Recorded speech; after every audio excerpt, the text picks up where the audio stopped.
యాజమాన్యం నిర్లక్ష్యం కారణంగానే ఆర్గానిక్ రియాక్టర్ పేలిందని బాధితులు ఆరోపిస్తున్నారు. రాత్రి నుంచి తమను పోలీసులు లోపలికి అనుమతించడం లేదని మండిపడుతున్నారు. బాయిలర్లను మార్చకపోవడం వల్లే ఈ ప్రమాదం జరిగిందని స్థానికులు అనుమానిస్తున్నారు.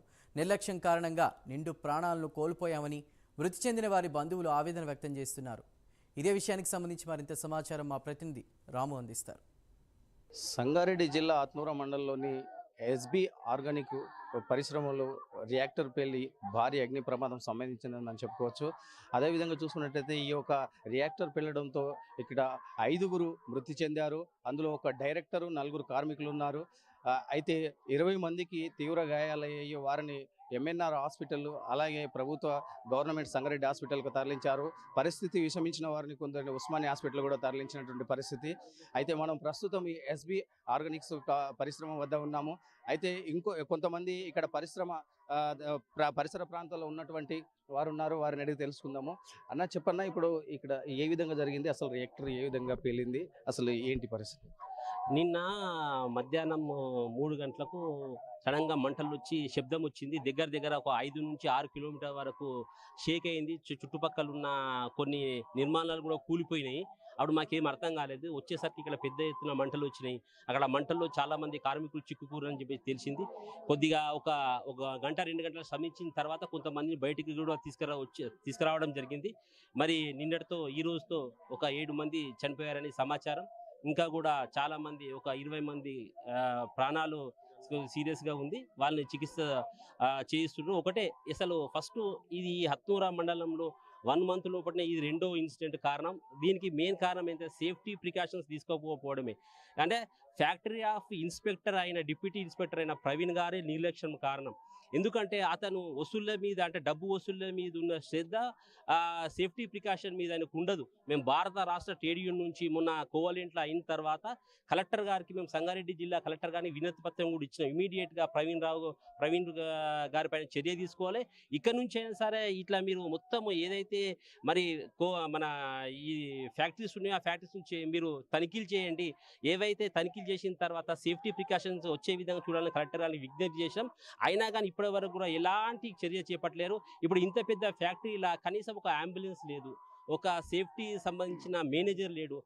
ఎవరైతే డబ్బులు కకృతి పడి డబ్బులు, అంటే క్వాలిఫికేషన్ ఉన్న వారిని, అంటే నాణ్యత లేని వారిని తీసుకుంటే డబ్బు ఎక్కువ, శాలరీ ఎక్కువేయాల్సి వస్తుందని 10th ఫెయిల్ అయిన వాళ్ళు, ఇంటర్ ఫెయిల్ అయిన వారిని ప్రాణాలతో చెలగాటమాడారు. కాబట్టి ఇమీడియట్గా కంపెనీ యాజమాన్యం పైన క్రిమినల్ కేసు బుక్ చేసి చనిపోయిన వారిని ₹1 కోటి నష్టపరిహారం చెల్లించాలి. మరి అలాగే క్షేత్రఘాతులు గాయపడ్డ వారిని 50 లక్షల రూపాయలు ఇవ్వాలని చెప్పి భారత రాష్ట్ర ట్రేడ్ యూనియన్ నుంచి నేను డిమాండ్ చేస్తా ఉన్నా. అయితే ఇది ఇంకొంతమంది మనతో పాటు ఉన్నారు, వాడిని తెలుసుకుందాము. చెప్పండి, ఇక్కడ అఫీషియల్గా 5 మంది చనిపోయారు అన్నట్టుగా మనకు సమాచారము.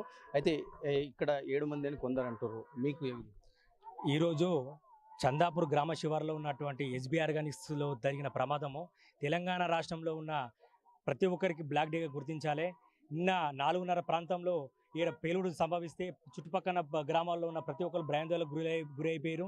ఇక్కడికి వచ్చి మేము ఒక నిమిషంలో ఇక్కడికి రెప్పపాట్లో వచ్చేసరికి ఆల్రెడీ లోపల మేము ఒక 5 మందిని రెస్క్యూ చేసి తీసుకొచ్చాము. అప్పుడు అంబులెన్స్ లేవు, ఏం లేవు. ఆ లోపలికి ఎంచి ఏదైతే ఈ మెయిన్ గేట్ దగ్గర ఉందో గేట్ దగ్గరికి తోలుకొచ్చినాము. ఇలా మెయిన్ కీలకంగా మధ్యతరగతి కుటుంబాలకు చెందిన వాళ్ళు, కంపెనీ మంచిగా ఉండాలి, కంపెనీ భవిష్యత్తు మంచుకుంటే మేము మంచుకుంటుందని ఇలా పనిచేస్తే వాళ్ళ ప్రాణాలను కోల్పోయి అలా వాళ్ళ కుటుంబాలు నడిరోడ్లు ఉన్నాయి. దీనికి పూర్తి కారణము ఇంట్లో సేఫ్టీ అనేది పూర్తిగా లోపించి ఇలా రియాక్టర్ కానీ ఉన్న బైలర్ కానీ దగ్గరగా ఉండి ఇలా వాళ్ళకి అంబులెన్స్ లేదు, ఒకవేళ ఫైర్ ఇంజన్ లేదు, వాటర్ అయిపోయిన పరిస్థితి ఉంది. మేము ఆరికైనా కాపాడదాం అనుకున్నాం, వాటర్ లేని పరిస్థితి ఉండేసరికి మేము ఏం చేయలేకపోయినాము. ఇప్పటికైనా చనిపోయిన వారికి ₹1 కోటి ఇచ్చి, ఇప్పటికీ 6 నుంచి 7 మంది చనిపోయారు. పొద్దున కూడా కొన్నేళ్ళ ఒక అబ్బాయి చనిపోయాడు. 7 మంది చనిపోయారు. వాళ్ళందరికీ కూడా ₹1 కోటి కాడికి వాళ్ళకి ఇచ్చి, ఎవరైతే క్షతగాత్రులు ఉన్నారో వాళ్ళందరికీ ₹50 లక్షల కంపెనీ కానీ ప్రభుత్వం కానీ వాళ్ళకి ఇచ్చి వాళ్ళ కుటుంబాలకు భరోసాగా మేము అందరం ఉన్నామని మనం అందరం హామీ ఇవ్వాలని మనస్ఫూర్తిగా కోరుకుంటున్నాం. సంగారెడ్డి జిల్లా ఆత్మూరు మండలం చందాపూర్ విలేజ్లో ఎస్ఆర్ ఆర్గానిక్స్ సంబంధించిన కెమికల్ కంపెనీ చాలా కాలం నుంచి నడుస్తూ ఉంది. ఈ కంపెనీలో ఎలాంటి రక్షణ సంబంధించిన, సేఫ్టీ సంబంధించిన ఎలాంటి లేవు. అందులో చేస్తున్నటువంటి వాళ్ళు కూడా తక్కువ జీతాలకు, తక్కువ ఎడ్యుకేటెడ్ ఉన్న వాళ్ళు చేస్తూ ఉన్నారు. కాబట్టి సేఫ్టీ సంబంధించి ఎలాంటి కార్మికుల పక్షాన లేదు. ఈ కంపెనీ కార్మికుల పక్షాన వాళ్ళకి కావాల్సిన సేఫ్టీ ఇవ్వాలని చెప్పాము. అది ఎక్కడ కూడా పట్టించుకోలేరు. కాబట్టి ఇండస్ట్రియల్ జోన్ వాళ్ళ ఆఫీసర్ వాళ్ళందరూ కూడా వీటి మీద ఎలాంటి చర్యలు తీసుకోలేరు. ఇప్పటికైనా చనిపోయిన వాళ్లకు భారీ ఎత్తున నష్టపరిహారం ఇవ్వాలి. ఇంకా శవాలు ఉండొచ్చు అని అనుమానం వ్యక్తం చేస్తూ ఉన్నారు. ఇప్పటికీ సంఖ్య 9కి 8కి అని అంటూ ఉన్నది, స్పష్టత లేదు. వాళ్ళంతా ఇంకా గాయాలైన వాళ్ళు కూడా చుట్టుపక్కల హాస్పిటల్లో ఉన్నారు. స్పష్టత ఎవరు కరెక్ట్గా ఇంకా లిస్ట్ లేదు. ఏమైనా కూడా ఈ కంపెనీలో చనిపోయిన వాళ్ళకు ₹1 కోటి దాకా ఇవ్వాలని చెప్పి మేము డిమాండ్ చేస్తూ ఉన్నాం. గాయాలైన వాళ్ళకు ఆ క్షతగాతులు కూడా 50 లక్షల దాకా ఇచ్చి ఆదుకోవాలని చెప్పేసి ప్రభుత్వాన్ని డిమాండ్ చేస్తూ ఉన్నాం. ఇది పరిస్థితి. మొత్తంలో చూసుకున్నట్టయితే ఇక్కడ మొత్తం కంపెనీ నిర్లక్ష్యమే కారణమని ఇక్కడ ఈ పరిసర ప్రాంత చెప్తున్నటువంటి పరిస్థితి. మొత్తంలో ఈ క్షతగాత్రులను ఆదుకొని 50 లక్షలు డిమాండ్ చేస్తున్నటువంటి పరిస్థితి. అలాగే మృతి చెందిన కుటుంబాలను ఆదుకొని వాళ్ళకు ₹1 కోటి ఇవ్వాలనేసి అయితే ఇక్కడ డిమాండ్ చేస్తున్నారు. మొత్తంలో మృతి చెందిన వారు బంధువులు మాత్రం ఇక్కడ పెద్ద ఎత్తున ఆందోళన చేస్తున్నారని కూడా మనం చెప్పుకోవచ్చు. కెమెరా పర్సన్ ప్రవీణ్తో రాము, ప్రైమ్ 9 న్యూస్, ఎస్బీ ఆర్గానిక్స్ నుంచి.